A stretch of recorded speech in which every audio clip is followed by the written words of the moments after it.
நான் பார்க்காட்டா கூட பரவாயில்ல, உணராட்டா கூட பரவாயில்ல. இன்னைக்கு காலையில பைபிள் படிச்சேன், கர்த்தர் என்கிட்ட பேசினாரு, இந்த வார்த்தை எனக்கு சொன்னாரு.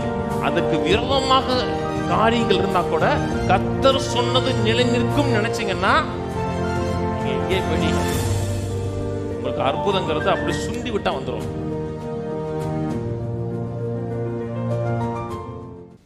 பின்பு இயேசு தான் தண்ணீரை திராட்சரசமாக்கின கலிலேயா உள்ள கானா ஊருக்கு மறுபடியும் வந்தார்.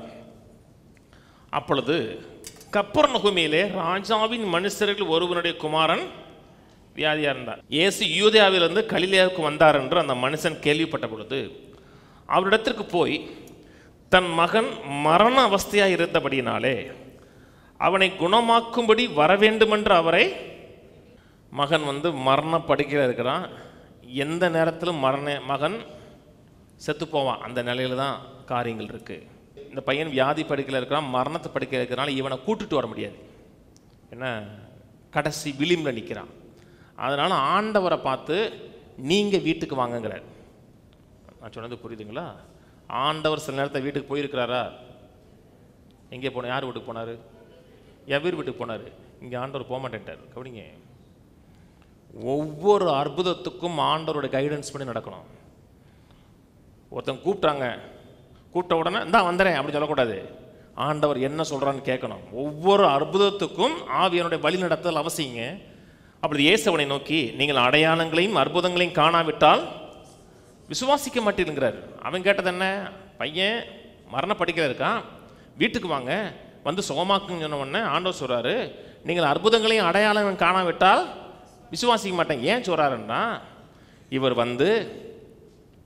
அந்த மகன் மேலே கையை வச்சு ஜெபிச்சு அவன் கொஞ்சம் சுகமாகும் பொழுது பையன் சுகமாகிடுவாங்கிற நம்பிக்கை தான் அவனுக்கு இருக்கு.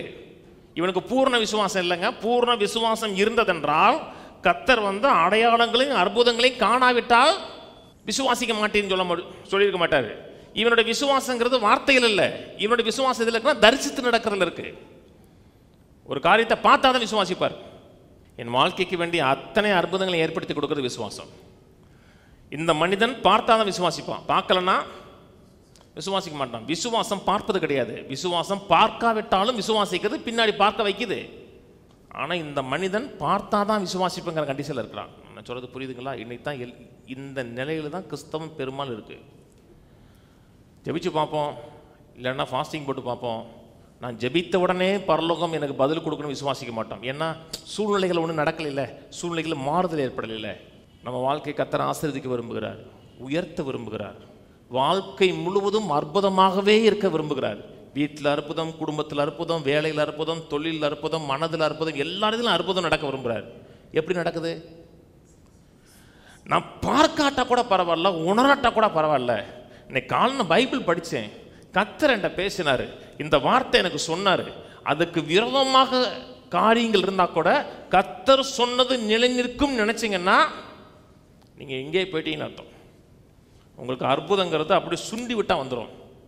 ஏன்னா இந்த மனுஷன் அப்படி இல்லை. இந்த மனுஷன் எப்படின்னா, வரணும், ஆண்டவர் கையை வைக்கணும், கையை வச்சு ஜெபம் பண்ணணும், அப்புறம் பையன் கொஞ்சம் சுகமாவான், அந்த நிலையில் தான் இருக்கான். அடுத்த வசனம், அதுக்கு ராஜாவின் மனுஷன், ஆண்டவரை, என் பிள்ளை சாகிறதுக்கு முன்னே. அவன் அந்த நிலையை விட்டு வெளியே போகவே இல்லை. அவனுடைய பாயிண்ட் என்ன? அவர் நம்ம மகன் மேலே கையை வச்சு ஜெபம் பண்ணான்னா சுகமாயிருவார். அதுதான் அவர் மைண்டில் ஃபிக்ஸ் பண்ணுறது. ஆனால் கர்த்தருடைய வழிகளை நீங்கள் ஆராய முடியாது, கர்த்தருக்கு நீங்கள் ஆலோசனை சொல்ல முடியாது. கர்த்தருடைய ஒவ்வொரு வழிகளும் வித்தியாசமானது. இப்படித்தான் அற்புதம் செய்வார்னு உங்களால் நீங்கள் ஃபிக்ஸ் பண்ண முடியாதுங்க. இவனுக்கு சுகம் தேவைப்படுகிறது, கர்த்தர் சுகமாக்க விரும்புகிறாரா? பிரச்சனைகளை தீர்க்க விரும்புகிறாரு. ஆனால் உங்களுடைய வழியின் அடிப்படையில் அவருடைய ஆச்சரியமான வழிகளை செய்ய விரும்புகிறார். இது பரிதாபமான நிலையா? சாகர நிலையில் இருக்குங்க. பிள்ளை சாவின் விளிம்பில் நிற்கிறது. சாகிறதுக்கு முன்னே வரணும்னா எப்போ நேரம் செத்துருவான். பேசாதீங்க. 47 வசனம் பேசினதுக்கு அப்புறம் 48வது வசனம் பேசி நேரத்தை இருப்பாதீங்க, அப்படியே மூவ் ஆயிருங்கிறான். ஏன்னா ராஜாவின் மனுஷன், கொஞ்சம் அதிகாரத்தில் உள்ள ஆள் வேற. இவன் சொன்னா எல்லாரும் கேட்பாங்க. இயேசுவனை நோக்கி, நீ போகலாம். அவன் என்ன சொன்னான்? வாங்க போலான்னா. இவன் சொல்றாரு நீ போலாங்கிறாரு. இவன் நினைச்சது வேற, அவர் கொடுத்த ரெஸ்பான்ஸ் வேற. நீ போகலாம், உன் குமாரன் பிழைத்திருக்கிறான் என்றார். அந்த மனுஷன் அவர் சொன்ன வார்த்தையை நம்பி போனான். முதல்ல எனக்கு அந்த அளவுக்கு விசுவாசம் இல்லைங்க, இப்போ விசுவாசம் இருக்கு. ஏன் வந்துச்சு? கேட்டாங்க. எந்த நேரத்தில் அவிசுவாசம் மாறிடுங்க, எந்த செகண்ட்லையும் மாறிடும். கர்த்தர் சொல்றான் நீ போகலாம். நீ போகலான்னு அடுத்தவன் என்ன செய்யணும்? நடையை கட்டிடணும். டக்குண்டு போகலான்னா இல்லை நீங்கள் வீட்டுக்கு வருவீங்களா அப்படின்னா நீ போகலாம். உன் மகன் பிழைச்சிருக்கிறான். இயேசு சொன்ன வார்த்தையை நம்பி அவன் நடந்து போனான். இது அடுத்த தெருவில் நடந்த சம்பவம் இல்லை, இது ஒரு நாள் பிரயாணத்துக்கு பக்கத்தில் நடக்குது. ஆண்டவர் சொல்கிறான் நீ போகலாம், உன் மகன் பிழைத்திருக்கிறான்னாரு. போகும்போது அப்படி 1000 எண்ணங்கள் வராது. என்ன இழுத்துக்கிட்டு இருக்கிற நேரத்தில் வர்றான், போகிற நேரத்துலையே வரும். பிள்ளை ஒரு போயிடுச்சுன்னா கூட இருக்கும்போது இருந்த பிள்ளை கடைசி நேரத்துலயாச்சும் முகத்தை பார்த்துருக்கலாமே, இவர் இங்கே வந்து தப்பை பண்ணிட்டோமோ அப்படி என்ன வரும். அந்த நேரத்தில் தான் வாயை திறந்து சொல்லணும்.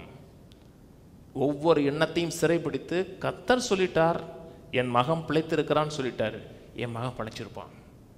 ஒவ்வொரு அற்புதத்துக்கும் அதான் காரியம்.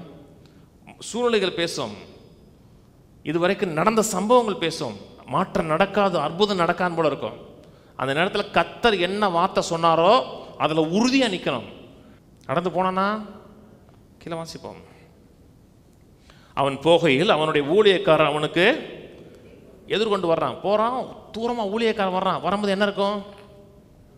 ஐயோ சொல்லி வர்றது தான் ஓடி வர்றான் இருக்க, பிள்ளை போயிடுச்சு இருக்கா, அப்படி தான் என்ன வரும்?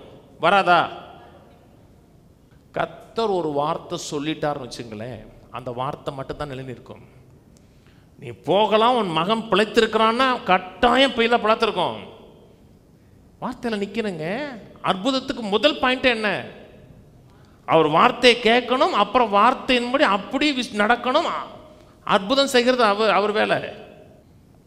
அவன் போகையில் அவனுடைய ஊழியக்காரர் அவனுக்கு எதிர்கொண்டு வந்து உம்முடைய குமாரன் பிழைத்திருக்கிறான் என்று அறிவித்தார்கள். கீழே அப்பொழுது எந்த மணி நேரத்தில் அவனுக்கு குணம் உண்டாயிற்று என்று அவரிடத்தில் விசாரித்தான். அவர்கள் நேற்று 7ஆம் மணி நேரத்தில் ஜுரம் அவனை விட்டது என்றார்கள்.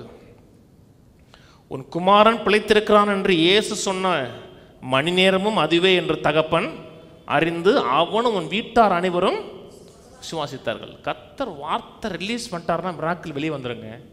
கர்த்தர் ராஜாவுடைய வார்த்தை எங்கேயோ அங்கே அதிகாரம் உண்டு. கர்த்தர் எந்த சூழ்நிலை மாற்றி அமைக்க முடியும், சாத்தியம் இல்லாத காரியத்தையும் சாத்தியமாக்க முடியும்.